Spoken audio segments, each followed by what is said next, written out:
વડોદરાની એસએસજી હોસ્પિટલમાં મધરાતે બની એક અજીબોગરીબ ઘટના। નશાનો આદી એક યુવાન સુગર લેવલ ચેક કરાવવાના બહાને હોસ્પિટલમાં દાખલ થયો, પણ તપાસ દરમિયાન ખુલ્યું ચોંકાવનારું સત્ય।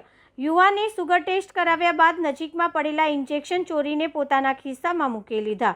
હોસ્પિટલમાં શંકાસ્પદ રીતે ફરી રહેલા યુવાન પર સિક્યુરિટી સ્ટાફની નજર પડી।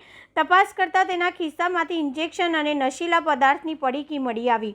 યુવાન નશાની હાલતમાં હતો અને ઊભો પણ રહી શકતો ન હતો, જેના હાથ પર ઇન્જેક્શન વડે નશો કરવાના નિશાન પણ જોવા મળ્યા। માહિતી મુજબ આ યુવાન હોસ્પિટલ બહાર સૂતા લોકો વચ્ચે જઈને પણ નશો કરતો હતો।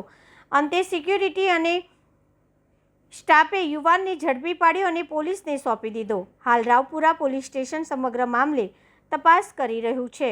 હાથ પર નિશાન છે ઇન્જેક્શન